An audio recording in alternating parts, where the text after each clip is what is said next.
খুন করে ধর্ষণ এই জন্যই করা হয়েছিল। স্বাভাবিকভাবে আপনার আমার মাথায় যদি কোনো এই ধরনের খবর আসে, জানতে পারি, মাথায় কি আসবে? যে মেয়েটাকে ধর্ষণ করেছে বলে দেবে বলে খুন করে দিয়েছে। কিন্তু এটা অন্য, মেয়েটাকে খুন করা হয়েছে, কি কারণে খুন করা হয়েছে সেটা যাতে না জানতে, সেটা যাতে চাপা পড়ে যায়, ওই জন্য ধর্ষণটা করানো হয়েছে। হ্যাঁ, ধর্ষণ করানো হয়েছে। আমি ডে ওয়ান থেকে বলে আসছি। 3 দিন আগে আপনারা শুনতে পেয়েছেন, 2-3 দিন আগে সঞ্জয় রায় কি বলেছে?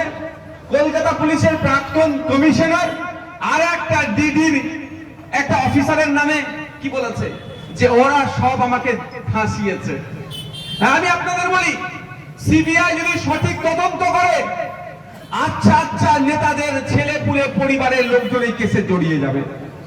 জানি না সিবিআই কি করবে, আশা করছি সঠিক তদন্ত করবে।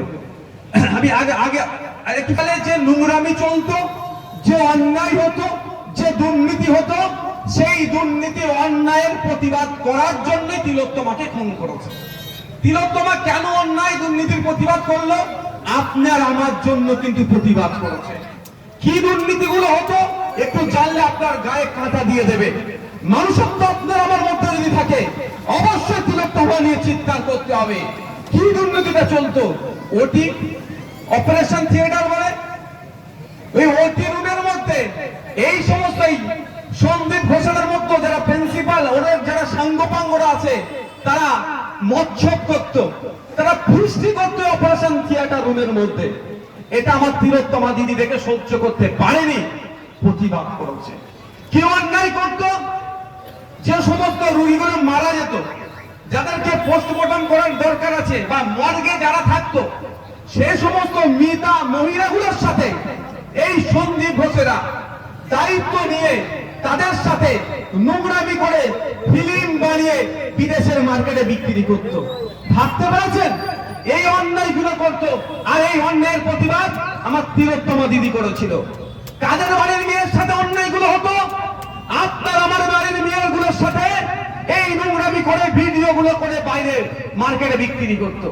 তাহলে আপনার আমার বাড়ির মেয়ের জন্য মরে যাওয়ার পরে সেই মেয়েগুলোর ইজ্জত দিয়ে কেমন ভাবে নষ্ট করত এই সন্দীপ ঘোষেরা?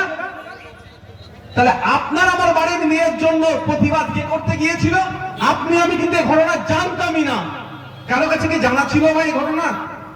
আমার তিলোত্তমা বোন জানতে পেরে প্রতিবাদ করেছিল, সেই জন্য তাকে মৃত্যুর কোলে ঢলে পড়তে হলো। তাই আপনার আমার নৈতিক দায়িত্ব, বক্তব্য কি?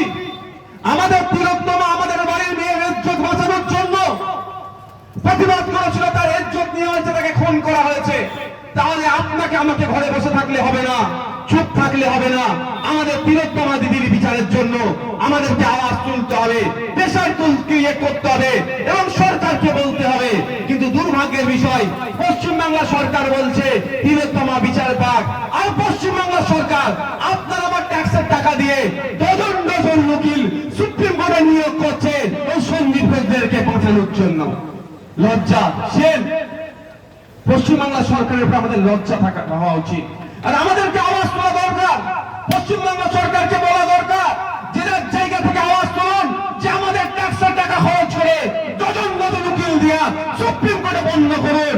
এইরকম ভাবে এই খুনিদেরকে, ওই ধর্ষকদেরকে, দুর্নীতিগ্রস্তদেরকে বাঁচানোর জন্য আমাদের ট্যাক্সের টাকা খরচ করবেন না।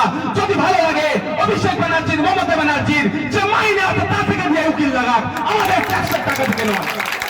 এটা বলতে হবে। এখানকার যে এমপি আছে প্রায় 4 লাখ টাকা মাইনে পায়, যে এমএলএ আছে তৃণমূলের 1,20,000 টাকা সাম্মানিক পায়, এদের ট্যাক্সের টাকা দিয়ে উকিল লাগাক, আমাদের ট্যাক্সের জনগণের ট্যাক্সের টাকা থেকে লাগাবেন না। এই আওয়াজ তুলতে হবে। আমার তিলোত্তমার অন্যায়টা কি ছিল?